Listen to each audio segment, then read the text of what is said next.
A routine flight takes an unexpected turn when Big Shaq and a group of passengers are stranded on a remote island. As fear and chaos erupt, Shaq steps up to lead, uniting strangers with his courage and resilience. But when nature strikes back and secrets about the island emerge, can Shaq's leadership save them all?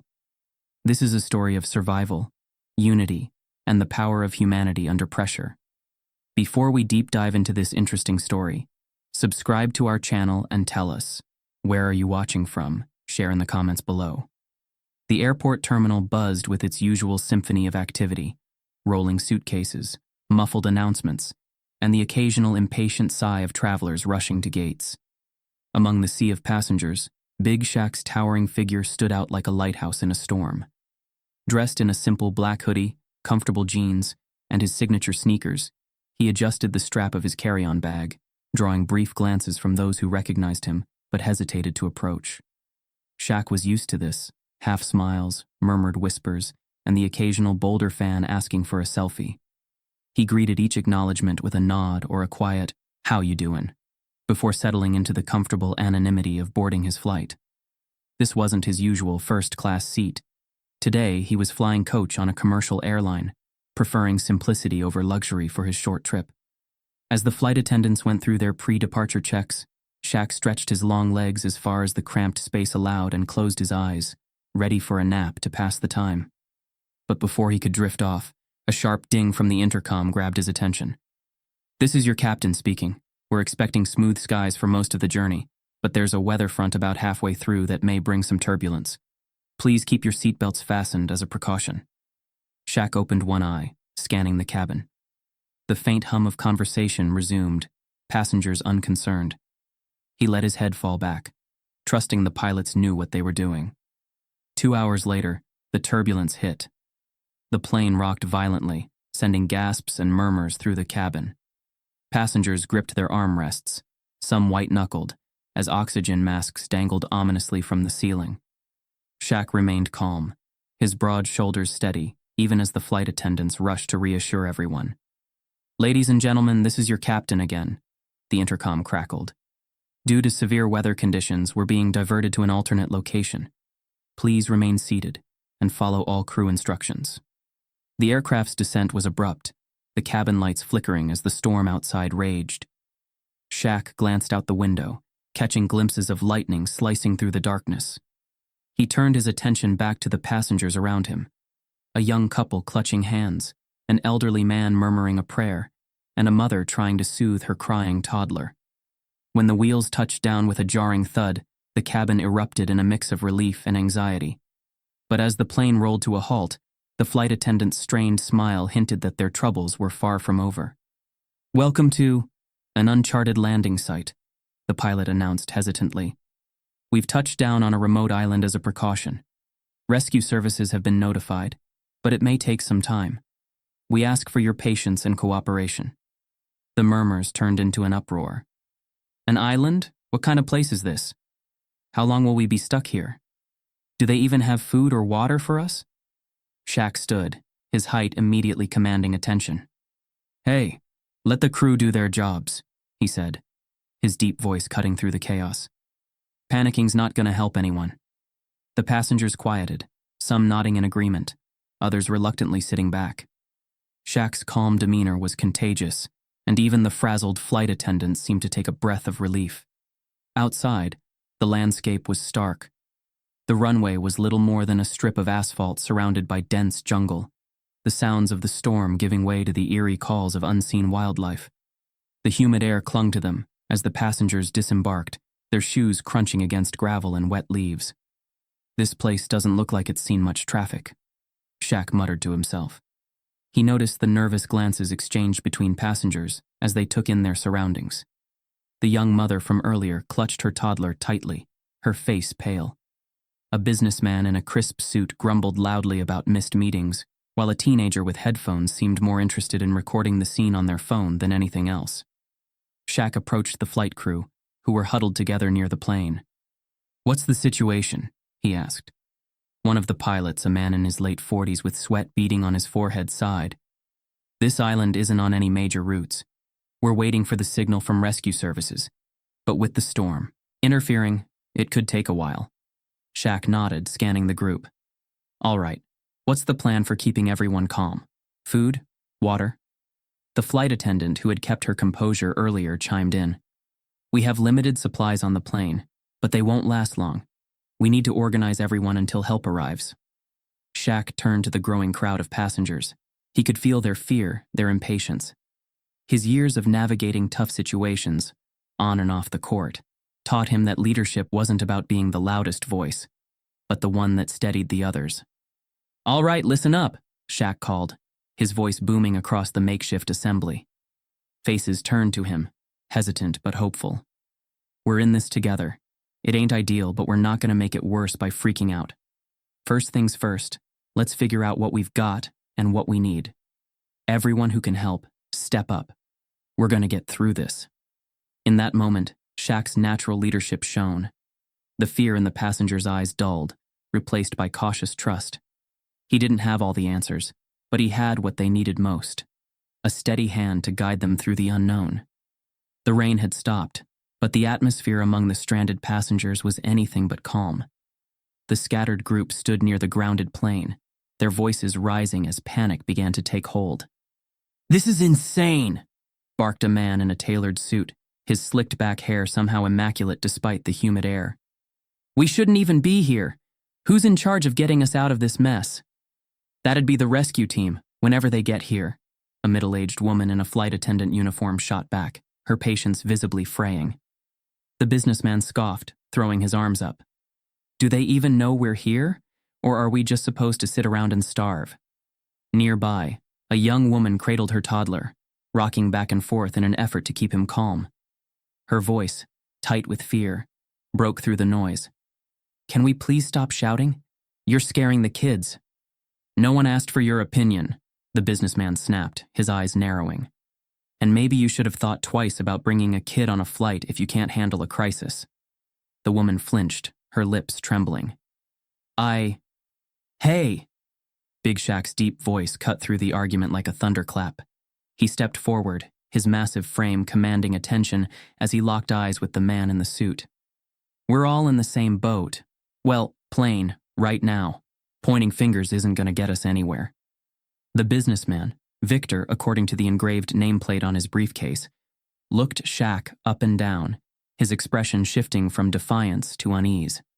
"Fine," he muttered, stepping back but not before muttering something under his breath about celebrity saviors. Shaq turned to the young mother, his voice softening. "You okay?" She nodded hesitantly. "Clara. My name's Clara. Thank you." "Don't worry, Clara," Shaq said reassuringly. "We'll figure this out." Nearby, a teenage boy with a shock of unkempt dark hair stood apart from the group, his headphones slung around his neck and his phone pointed at the plane. He was focused intently on the device, his fingers swiping rapidly across the screen. "You good over there, kid?" Shaq asked. The boy looked up, startled. Yeah. Just checking signal strength," he mumbled, his voice barely audible. "There's nothing. No bars, no Wi-Fi. It's like we're completely cut off." "What's your name?" Shaq asked. "Jordan," the boy replied, shifting uncomfortably. "I'm kind of good with tech." "All right, Jordan," Shaq said, a small smile playing at his lips. "Stick close. Your skills might come in handy."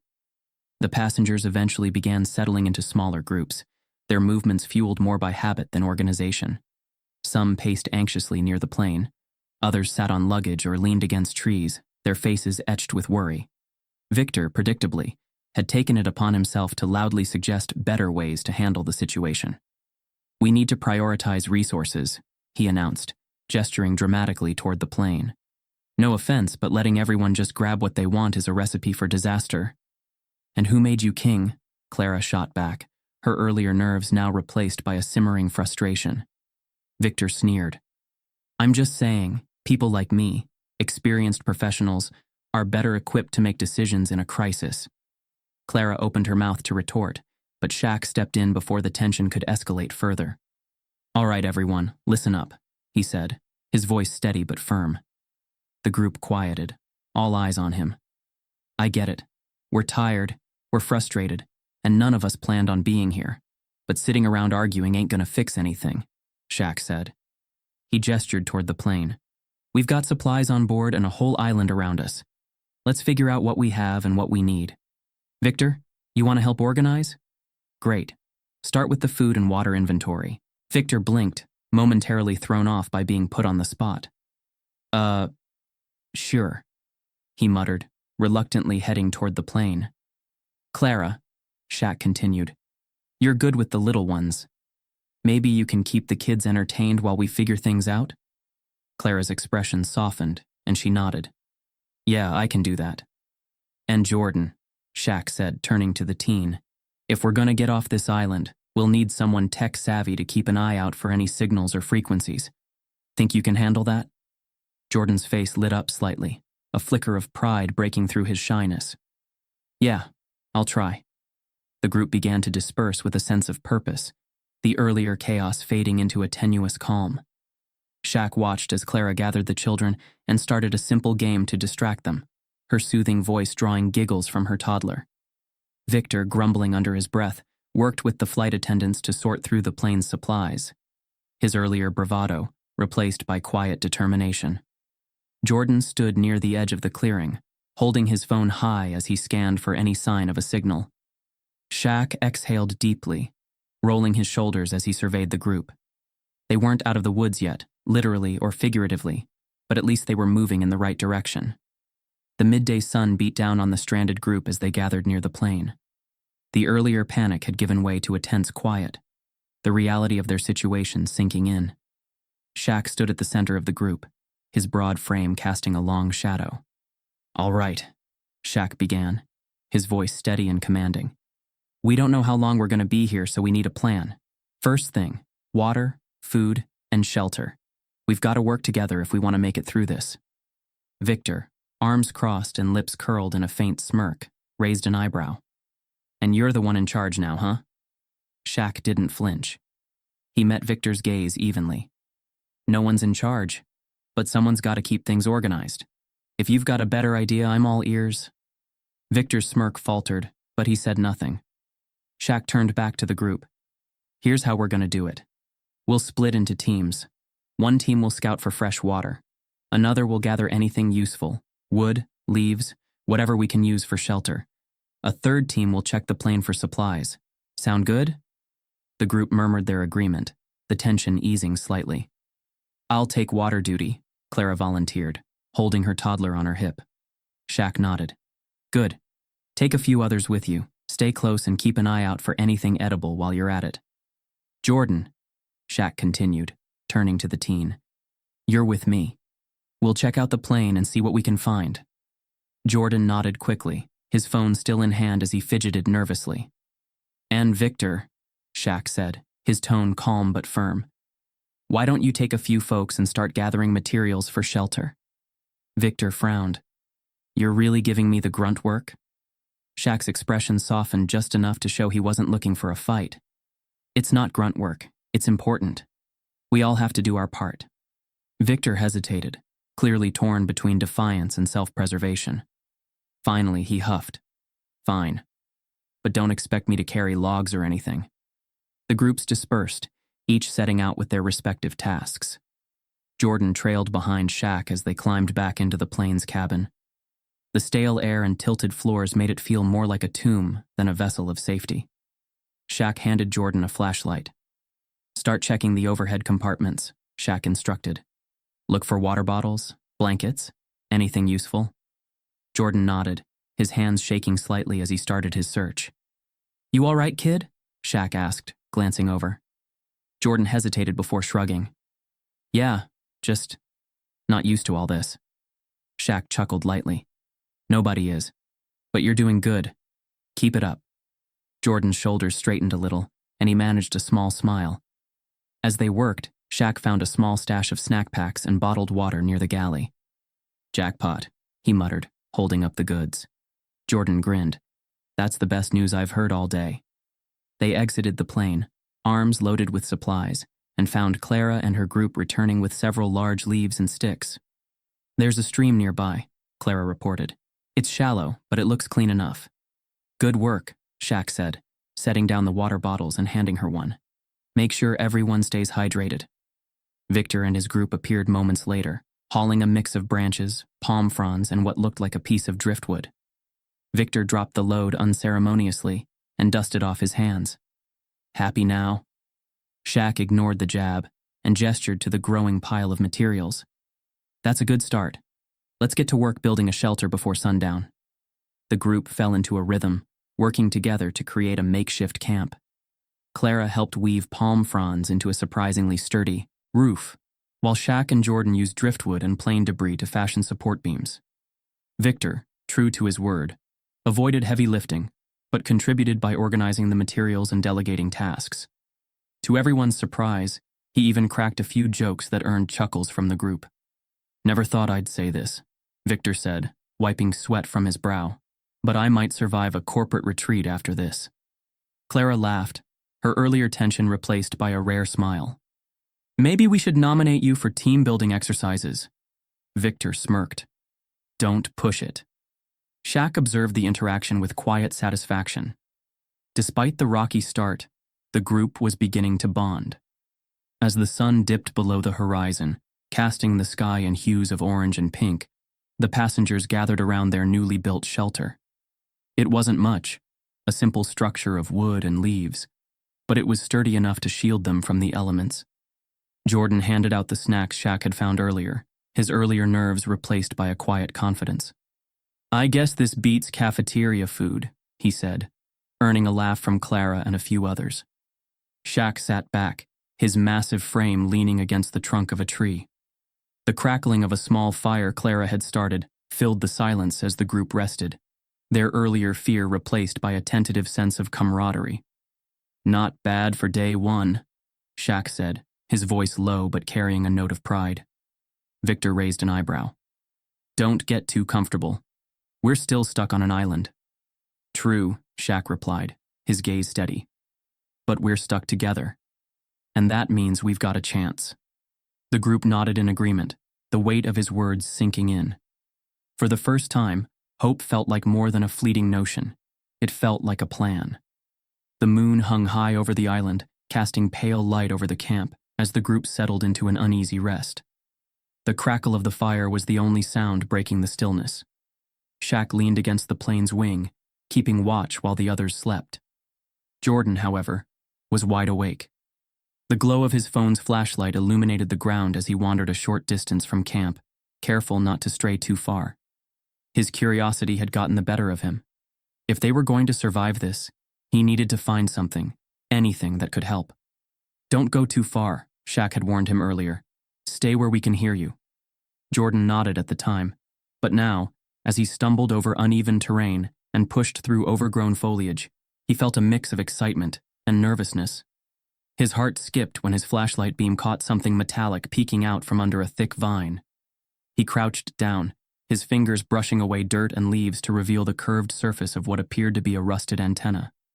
His flashlight followed the structure upward, leading to a tall, skeletal radio tower partially obscured by the trees.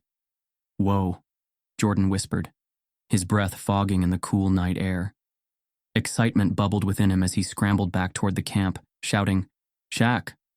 Hey, Shaq!" The group stirred at his voice, groaning as they sat up. Clara rocked her drowsy toddler, squinting into the dark. "What is it, kid?" Shaq called, already moving toward him, his broad silhouette cutting through the firelight. "I found something," Jordan panted, doubling over to catch his breath.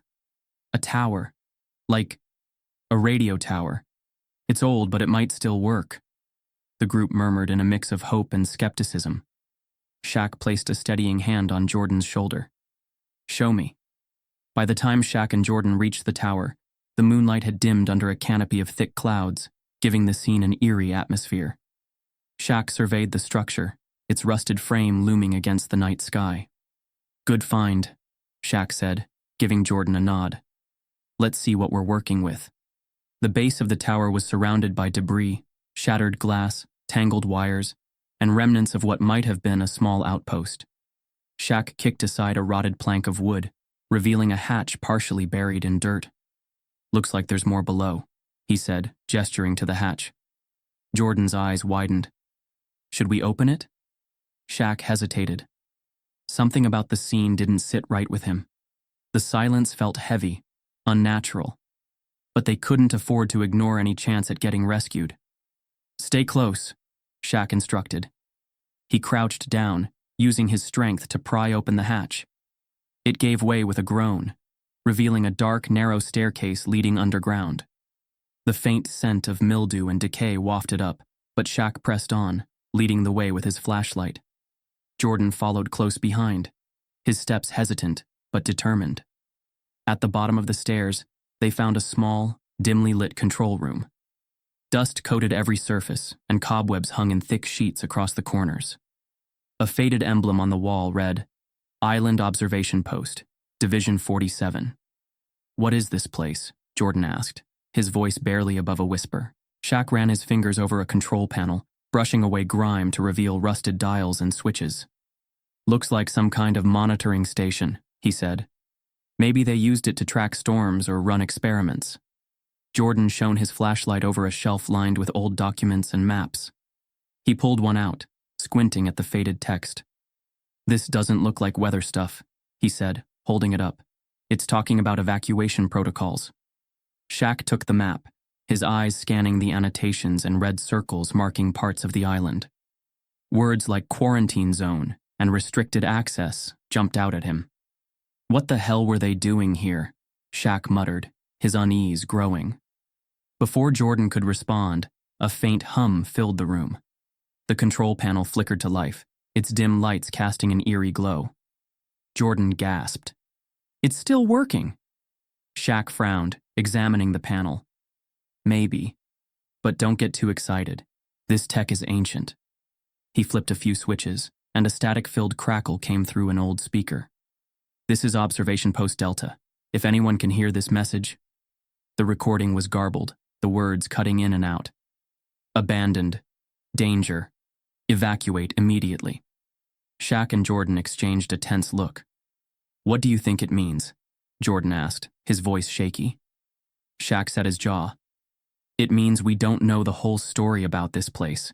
But right now, we focus on getting a signal out." Back at camp, the group listened intently as Shaq and Jordan explained what they'd found.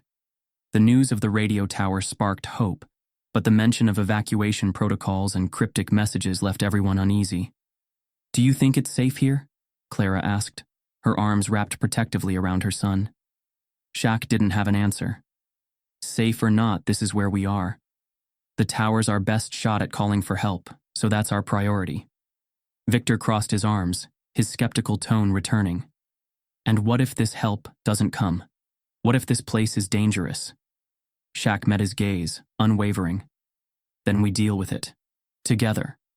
The group fell silent, Shaq's confidence grounding them despite their fears. As the night wore on, the flickering light from the tower became a beacon of hope and mystery. A reminder that survival wouldn't just mean battling the elements, but uncovering the secrets of the island itself. The clouds gathered ominously over the island, darkening the already dim sky. The air grew heavy, the faint scent of rain mixing with the salty breeze. Shaq stood at the edge of the camp, his eyes scanning the horizon. The rhythmic crash of waves against the shore seemed to grow louder, as if warning of the impending storm. "We've got a problem," Shaq muttered to Clara, who was busy tying together the last of the shelter's palm frond walls. She followed his gaze, her brow furrowing. "Storm?" Shaq nodded.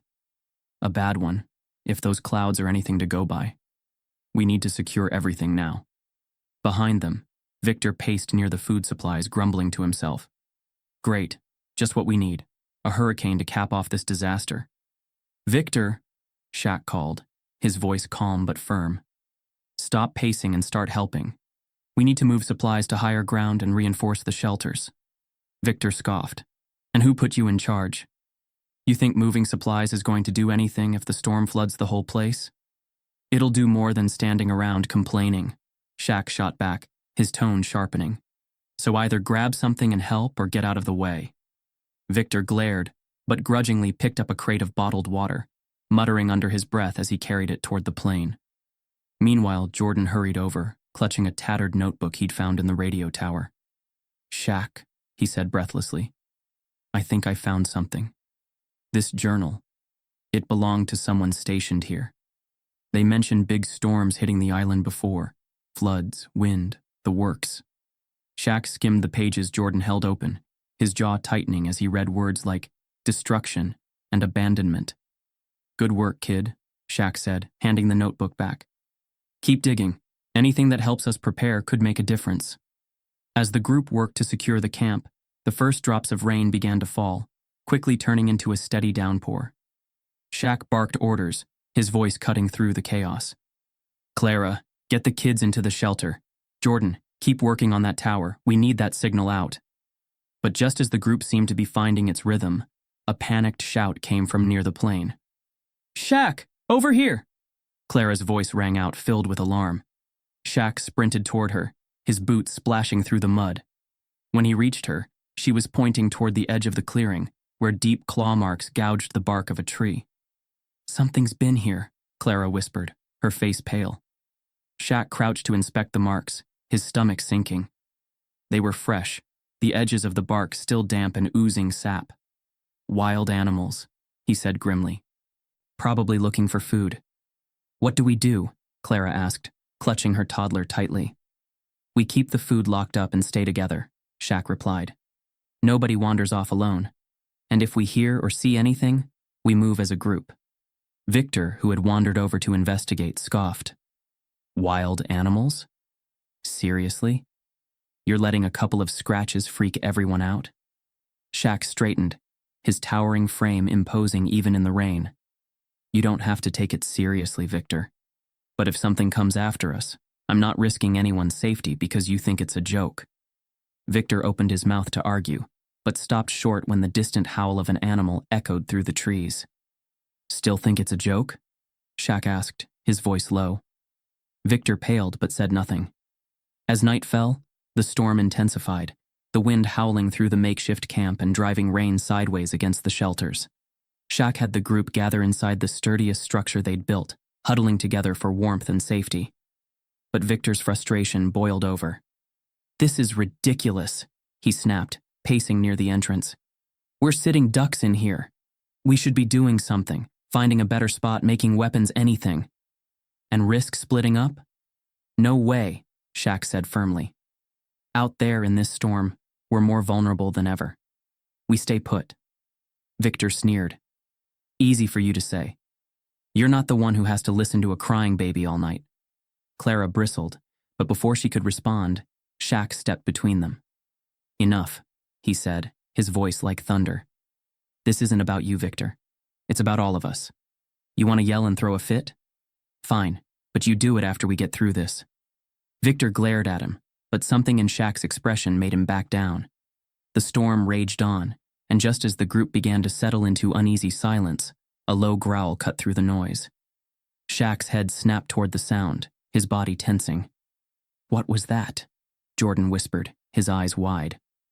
Shaq grabbed a heavy branch he'd sharpened earlier and moved toward the entrance. Stay here, he said over his shoulder. I'll check it out. No, Clara said, her voice shaking. You can't go out there alone. Shaq turned to her, his expression softening. I'll be fine. But if something's out there, I need to know. He stepped into the rain, his makeshift weapon held tightly in one hand. The growl came again, closer this time. He scanned the darkness, the beam of his flashlight cutting through the sheets of rain. Suddenly, a pair of glowing eyes appeared in the underbrush, followed by the hulking form of a wild animal. A feral dog, mangy and desperate. It snarled, baring its teeth. Shaq held his ground, his deep voice cutting through the storm. Back off. The dog hesitated, its growl faltering as it sensed the unwavering presence in Shaq's stance. After a tense standoff, it turned and slunk back into the woods, disappearing into the shadows. Shaq exhaled, his grip on the branch relaxing. He returned to the shelter where the group waited with bated breath. It's gone, he said simply, his calm demeanor restoring a sense of safety. Let's get through the night. We'll figure out the rest in the morning. Despite the storm and the danger, the group felt a glimmer of hope. With Shaq leading them, they knew they could face whatever challenges lay ahead, together. The morning sun pierced through the storm's aftermath, casting a soft glow over the battered camp. Shaq stood near the radio tower with Jordan, his hands resting on his hips as he surveyed the damaged structure. The group had survived the night, but the strain was evident in their weary faces and sluggish movements. "We've got one shot at this," Shaq said, his voice low but firm. "If we can't get this radio working, we need another way to signal for help." Jordan nodded, his expression determined despite the bags under his eyes. "I can try rerouting power from the backup batteries we found in the control room. It's risky, though. If I mess it up, the whole thing could short-circuit." Shaq clapped him on the shoulder. "You got this, kid. Just take it one step at a time." Turning to the rest of the group, Shaq raised his voice. "All right, listen up. We're not going to sit here waiting for help to drop out of the sky. Jordan's working on the radio, but we need a backup plan. Victor, I want you to lead a team to gather anything reflective, mirrors, metal, anything we can use to make a signal. Clara, you and I will work on building a fire big enough to be seen from the air." Victor rolled his eyes, but didn't argue. Clara offered a tired but determined smile, already gathering dry wood and kindling. As the group dispersed, Shaq noticed the subtle shift in their energy. The fear and frustration that had plagued them earlier seemed to have eased, replaced by a sense of purpose.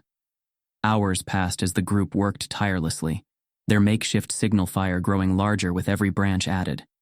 Victor returned, with a pile of reflective materials scavenged from the plane, his usual sarcasm muted by a growing respect for Shaq's leadership. Meanwhile, Jordan tinkered with the radio's wires and circuits, muttering under his breath as he adjusted the fragile connections. Shaq checked in on him periodically, offering quiet words of encouragement. "You remind me of my nephew," Shaq said during one visit. "Smart kid, always taking apart his toys just to see how they worked." Jordan glanced up, a faint smile breaking through his concentration. "Did he ever put them back together?" Shaq chuckled. "Sometimes. But even when he didn't, he always learned something. That's what matters." The words seemed to bolster Jordan's confidence, and he returned to his work with renewed focus. As the day wore on, the group began to share more of themselves, the bonds between them deepening with every story told. Clara sat near the fire, her toddler napping in her lap. "Before all this, I thought I couldn't handle anything," she admitted. "Being a single mom, it felt impossible sometimes. But now," she glanced at her sleeping child, her voice softening. "Now I know I'm stronger than I thought." Victor, surprising everyone, chimed in. "You're stronger than me, that's for sure. I've been whining about broken shoes while you've been keeping it together for that little guy." Clara laughed, a genuine, heartfelt sound that lifted the group's spirits. "Thanks, Victor. I think that's the nicest thing you've said all week." Even Jordan opened up, sharing stories about his struggles with fitting in at school. "I always thought I was just the weird kid with the gadgets," he said. "But now, I feel like I'm actually useful for once." "You are," Shaq said firmly, his voice carrying a quiet authority. "Every single one of you has stepped up in ways you didn't think you could. That's what survival is about. Finding strength you didn't know you had." The breakthrough came just as the sun began to dip below the horizon. Jordan emerged from the control room, his face streaked with sweat, but lit with triumph. "It's working!" he shouted, holding up the radio. "I sent out a distress signal. It's on repeat now." Cheers erupted from the group, their exhaustion momentarily forgotten. Clara hugged her son tightly, tears streaming down her face. Even Victor allowed himself a genuine smile, clapping Jordan on the back. But the celebration was short-lived as Jordan's face fell. "The signal's weak," he admitted. "It might not reach far. If someone's close, they'll hear it, but it's not a guarantee." Shaq stepped forward, his gaze sweeping over the group. "Then we make sure they see us. Light the fire and set up the reflectors. We're not giving up now." As night fell, the signal fire roared to life, its flames licking the sky. The group stood together, watching as the light danced across the reflective surfaces Victor had arranged around the clearing. Shaq took a moment to survey their work, a rare smile tugging at his lips. "You all did good," he said, his voice filled with pride. "No matter what happens, we've got something to be proud of." For the first time, the group felt more than just a glimmer of hope. They felt united, bound by their shared struggle, and the leadership that had brought them this far. As they waited, scanning the sky for any sign of rescue, Shaq sat near the fire, his eyes reflecting the flames. He didn't know what the night would bring, but for the first time since the crash, he believed they had a real chance. And that belief was enough to keep them going. The distant sound of a helicopter's blades cutting through the air sent a surge of energy through the weary group. Shaq stood by the signal fire, his sharp eyes scanning the dark sky until he spotted the faint blinking lights approaching from the east. "They see us!" Jordan shouted, his voice breaking with relief. The group erupted in cheers, their exhaustion momentarily forgotten as they waved frantically at the sky. Shaq grabbed one of the makeshift torches, raising it high and moving to the center of the clearing. "This way," he bellowed, his deep voice carrying over the roar of the fire. The helicopter circled lower, its searchlight cutting through the night and illuminating the desperate but triumphant faces below. As it hovered above the clearing, Shaq directed the group to stay together, ensuring no one wandered too close to the powerful downdraft. But just as hope soared, a low, guttural growl came from the tree line. Shaq froze, his torchlight catching the glint of eyes reflecting from the underbrush. The feral dogs had returned, drawn by the noise and commotion. "Stay behind me," Shaq ordered, stepping between the group and the advancing threat. Victor, for once, didn't argue. Instead, he grabbed a nearby branch, positioning himself at Shaq's side. "You're not doing this alone," he said, his voice steady despite the fear in his eyes. The dogs crept closer, their growls growing. The distant sound of a helicopter's blades cutting through the air sent a surge of energy through the weary group. Shaq stood by the signal fire, his sharp eyes scanning the dark sky until he spotted the faint blinking lights approaching from the east. "They see us!" Jordan shouted, his voice breaking with relief. The group erupted in cheers, their exhaustion momentarily forgotten as they waved frantically at the sky. Shaq grabbed one of the makeshift torches, raising it high and moving to the center of the clearing. "This way," he bellowed, his deep voice carrying over the roar of the fire. The helicopter circled lower, its searchlight cutting through the night and illuminating the desperate but triumphant faces below. As it hovered above the clearing, Shaq directed the group to stay together, ensuring no one wandered too close to the powerful downdraft. But just as hope soared, a low, guttural growl came from the tree line. Shaq froze, his torchlight catching the glint of eyes reflecting from the underbrush. The feral dogs had returned, drawn by the noise and commotion. "Stay behind me," Shaq ordered, stepping between the group and the advancing threat. Victor, for once, didn't argue. Instead, he grabbed a nearby branch, positioning himself at Shaq's side. "You're not doing this alone," he said, his voice steady despite the fear in his eyes. The dogs crept closer, their growls growing. As the coastline came into view, the passengers exchanged glances, their shared ordeal forging a bond that wouldn't easily be broken. "Funny thing," Clara said, her voice thoughtful. "I used to think people were only out for themselves, but this showed me that when it really matters, we can come together." Shaq nodded, his gaze fixed on the horizon. Crisis has a way of showing us who we really are, and sometimes it's better than we think. When the helicopter landed, reporters and emergency personnel swarmed the survivors, capturing their harrowing tale. But as Shaq stepped off the aircraft, he quietly slipped away, letting the others take the spotlight. Victor caught up to him near the edge of the landing zone. "You're really gonna disappear after all that?" Shaq grinned. "Don't need the attention. Besides, the story's not about me, it's about all of us."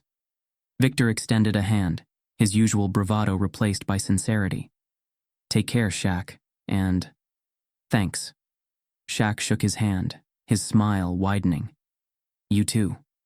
As he walked away, the voices of the rescued passengers faded into the background. For Shaq, the real reward wasn't the recognition or gratitude. It was knowing he'd made a difference.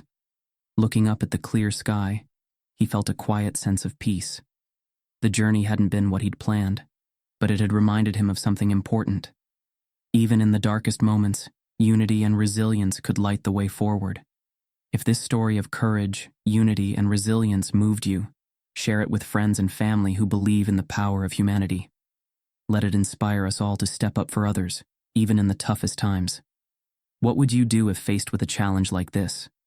Share your thoughts in the comments below, and don't forget to like and subscribe for more stories that remind us of the strength we have when we stand together.